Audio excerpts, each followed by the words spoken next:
क्या करूं? कार ले लिया, मुझे लगता है परेशानी मूली ली।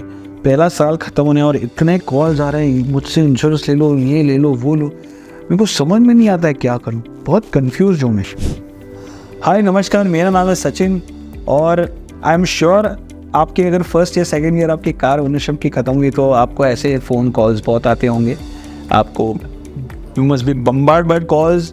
आपको लोगों ने सर मेरे से इंश्योरेंस ले लो, ये मैं दूंगा, वो मैं दूंगा। I am sure you must B confused, कैसे करें, क्या करें, क्या हमें आगे कोई गाइड करने वाला है, क्या हम कैसे एक अच्छी इंश्योरेंस पॉलिसी को चूज़ करें अपनी कार के लिए, and how do we go about it. So अगर आप ऐसे सिचुएशन से फेस्ड हैं तो ये वीडियो आपके लिए मैंने फॉर श्योर बनाया है। एंड आई एम श्योर आपको मल्टीपल सोर्सेज से कॉल्स आते होंगे and you must be confuse. So I will start this video. In this video में आपको एक प्रिसाइज पॉइंटर्स देने वाला हूँ जहाँ पे व्हाट आर द फैक्टर्स आपको कंसिडर करने हैं एक मोटर इंश्योरेंस पॉलिसी को चूज़ करते समय, और how do you ensure that you bought the right policy at the right price, and how and why to choose a particular add-on, ये आपको मैं डेफिनेटली इस वीडियो में बताऊंगा। तो आइए इस वीडियो को शुरू करते हैं। और इस वीडियो को शुरू करने के पहले मैं अपना एक छोटा सा इंट्रोडक्शन दूंगा। मेरा नाम है सचिन जो मैं एक ऑटो इंश्योरेंस प्रोफेशनल हूँ and I have been working in the auto industry as well for the last 23 years. So I'm combining both my experiences and presenting this video to you. So what you should see, what are the factors you should see when choosing an insurance policy for the renewal of insurance of your car, and why you should choose a particular add-on, and what are the other factors also which you should do. So we'll start the first thing. So the first thing which you should start is the very most important thing is कि आप जो insurance company को choose कर रहे हैं, जो quotes ले रहे हैं, आप प्लीज़ जाके वर्कशॉप पे एक मॉक कॉल के द्वारा या डायरेक्टली आप जैसे आप गाड़ी सर्विस करवाते हैं उसको कॉल करके पूछे कि भैया मैं ये इंश्योरेंस पॉलिसी ले रहा हूँ and is this available at your workshop as a cashless, and you will be surprised to know that 95% of the motor insurance companies do have a cashless tie-up with the workshops in your area. So whether they are authorized or belonging to the dealership, you will be surprised to know that they do have a particular tie-up. The reason is कि आज ये insurance companies जो है, let's say बड़े नामचीन है, let's say HDFC है, ICICI, Kotak, they are all big financial powerhouses in there and they have their own employees driving cars. So इनकी खुद की गाड़ियों का कंजम्पशन और पॉपुलेशन इतना बड़ा है कि they have a tie-up with all these workshops, and the workshops are more than happy to do a tie-up with them because they get a lot of business. So the first and the foremost thing जो मैं आपको आज कहने जा रहा हूँ वो है कैशलेस टाइप। वो आप डेफिनेटली आपके वर्कशॉप से वेरीफाई कर सकते हैं। अगर वहाँ से आपको इन्फॉर्मेशन नहीं मिलेगी, you can visit the insurance website and you will see a list of cashless garages which authenticates that information that यहाँ पे ये cashless type है. So that's the first criteria. The second thing is कि जब आप renew कर रहे हैं तो आप आपकी जो कोट्स मंगा रहे हैं, एक बार आपने एक इंश्योरर को आइडेंटिफाई कर लिया कि IDV क्या है। The IDV should ideally be 10% lesser than your existing IDV as per the regulators guidelines. जी हाँ दोस्तों, IRDA जो हमारे देश में मोटर इंश्योरेंस को रेगुलेट करता है वो 10% की एक रिकमेंडेशन देता है एज पर द गाइडलाइंस कि IDV को 10% कम होना चाहिए।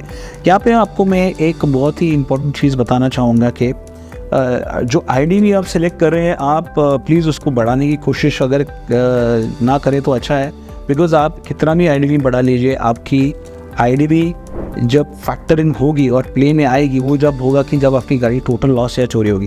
तो IDV आपने बढ़ा लिया, कम किया, ज़्यादा कम कर लिया, इट विल बिकम, अगर आपने बढ़ा लिया तो it become like an over insured vehicle, अगर आपने कम कर लिया it becomes N under insured vehicle, and दोनों सिचुएशन में आपको कोई फ़ायदा नहीं होगा। इनफैक्ट आपका जो क्लेम सेटल होगा वो हमेशा और हमेशा या तो मार्केट वैल्यू या IDV in case of total loss और थेफ्ट, वो मार्केट वैल्यू और IDV विचएवर इज लेसर पे ही सेटल होगा।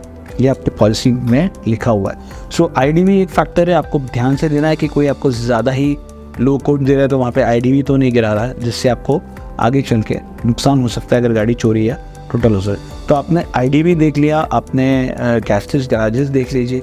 तीसरा चीज़ ये आपको बहुत ध्यान में रखना है कि अगर आपने क्लेम लिया है तो आपको इंश्योर करना है कि आपने नो क्लेम बोनस को आपके कोर्ट में फैक्टर नहीं किया है। दोस्तों इंश्योरेंस जो है हमारी कंट्री में प्रिंसिपल ऑफ गुड फेथ पे चलता है, मतलब जो इन्फॉर्मेशन कस्टमर इंटरमीडियरी को देता है वही बेसिस पे इंश्योरेंस का कोट आता है, तो आप प्लीज़ एक सही इन्फॉर्मेशन दीजिए कि आपने क्लेम लिया है या नहीं लिया। आपने क्लेम लिया है तो आप प्लीज़ उससे दीजिए कि आपने क्लेम लिया है, सो दैट आपको नो क्लेम बोनस वो ना दे अपने कोर्ट में, बिकॉज आप उसके हकदार नहीं हैं।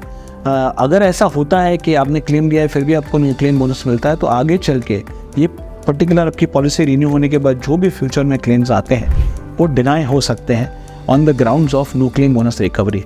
तो प्लीज़ ध्यान दीजिए कि आपने क्लेम लिया है, नो क्लेम बोनस ना लें, आपके कोर्ट में उसको फैक्टर इन ना कराएं। अगर आपको कोर्ट रिसीव हुई है जहाँ पे नो क्लेम बोनस है और आपने क्लेम लिया तो उसको हटा के वापस एक नया कोर्ट लिया। अगर आपने क्लेम नहीं लिया तो आप जेन्युइनली नो क्लेम बोनस ले सकते हैं। No claim bonus works on a principle of every year, it goes on up to 5 years in terms of कितना बोनस आपको मिलता है, कितना डिस्काउंट परसेंटेज मिलता है। और एवरी ईयर आपको, अगर आपकी फर्स्ट ईयर है of not claiming the insurance policy, not making any claims, then you get a 20% bonus.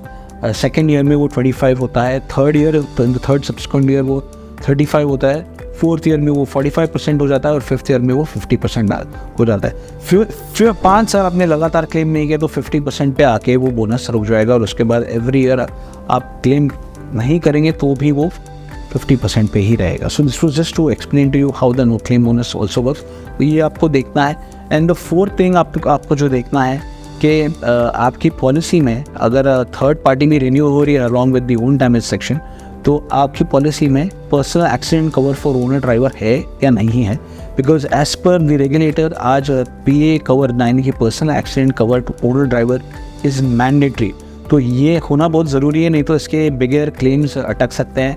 अगर आपके पास और कोई व्हीकल है या कोई 2 व्हीलर है जहाँ पे आपके पास एक पर्सनल एक्सीडेंट कवर है, वो भी आपके नाम पे है, वो गाड़ी और ये गाड़ी भी आपके नाम पे है, तो आप अगर कोई भी एक पर्टिकुलर पॉलिसी में पर्सनल एक्सीडेंट कवर है about which is of 15 lakhs, then आप ये गाड़ी में उसको नहीं ले सकते हैं। लेकिन otherwise it's very mandatory for you to have a personal accident cover. You means the owner over here, owner को personal accident cover owner driver के लिए होना ज़रूरी है एज पर दी रेगुलेटर्स गाइडलाइंस। सो ये आप ज़रूर चेक करेंगे वो है कि नहीं।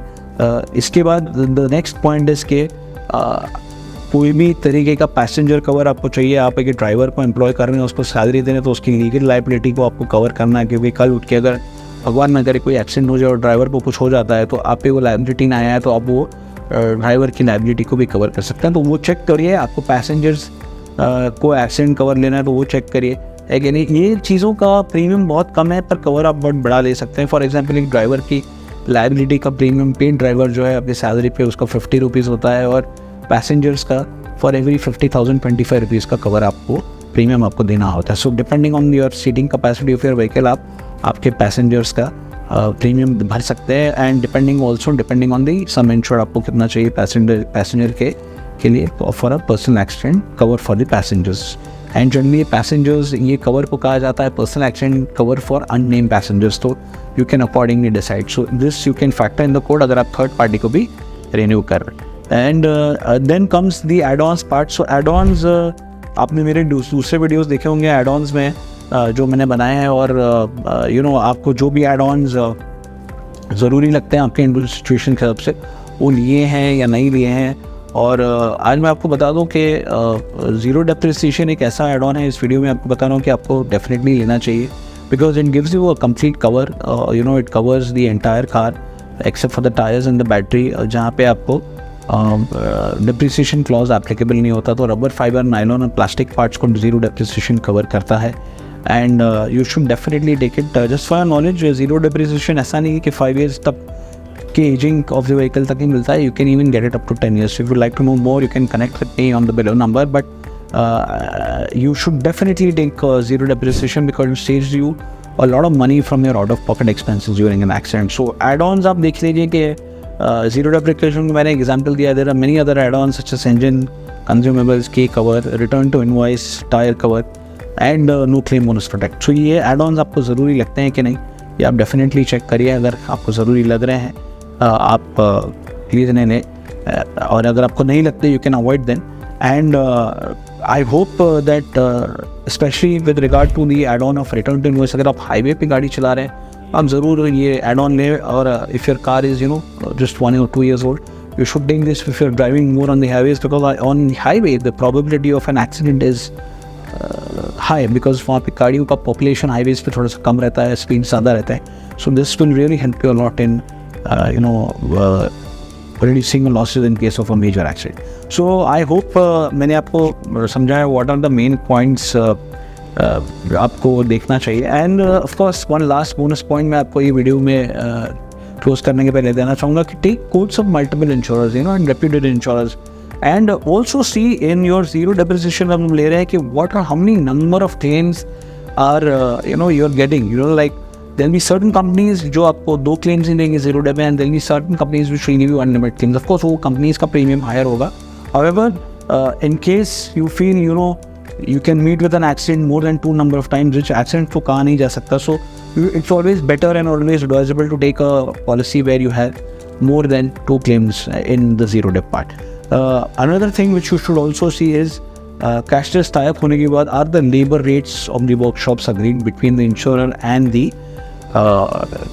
Particular workshop. So labour rates आपको देखते हैं कि वो मैं नहीं तो अदरवाइज आपको क्लेम के दौरान जो भी डिफरेंस है, अगर उनके बीच में अग्रीमेंट नहीं है in terms of labour rates, you will be having to pay the difference from your pocket. So ऐसी कोई पॉलिसी का सेंस नहीं बनता है. ऑल्सो आप याद रखें कि अगर आपकी कार की इंजन की क्यूबिक कैपेसिटी 1500 के नीचे है तो आपको एक administrative cost of clean deduct होगा, जिसको वॉलंटरी एक्सेस कहा जाता है, जो 1000 रुपये होगा अगर 1500 सीसी के नीचे की गाड़ी है, और वो आपके बिल में से डिडक्ट हो जो आपको देना होगा, और अगर 1500 सीसी के ऊपर है तो 2000 रुपये डिडक्ट होंगे. तो ये आपको देखना है, ये आपकी पॉलिसी में लिख के भी आएगा, but you will have to, I am just keeping you informed on this. And another thing is कि आपको ये देखना है कि जो कंपनी का आप ले रहे हैं उसके सैलवेज पॉलिसी के क्या टर्म्स है, सो दैट आपको सैलवेज में आपके जेब से पैसा नहीं जाना चाहिए. ऑलवेज रिमेंबर ऑल्सो, अगर आपका क्लेम आता है, एक सैलवेज डिडक्शन होता है, वो सैलवेज आपकी प्रॉपर्टी होती है, एंड देर आर ब्रोकर्स और there are intermediaries which help you to dispose of this salvage. Do not leave the salvage at the workshop. ये आपका प्रॉपर्टी, आपका क्या है, आपको उसमें से पैसे मिलेंगे, and which will help you in the deduction of the salvage if there is any need. So all said and done, आपको ये 7 से 8 पॉइंट्स मैंने बताया, आप प्लीज़ ये स्टडी करें, और उसके बाद ही लॉजिकली एक डिसीजन पे आए कि ये पॉलिसी मेरे लिए सही है, and I should be going in for this one so that my car is secured enough. I hope ये वीडियो आपको पसंद आया होगा, and in case you like to know more about motor insurance, please do connect with me on the below number. If you like the video, please do like and subscribe my YouTube channel. मैं ऐसे और बहुत सारे videos आपके बनाना चाहूँगा, because I am on a mission to ensure that every car owner in India always gets his claims and enjoys the most economical premium, full paisa vasool of your motor insurance. Thank you very much.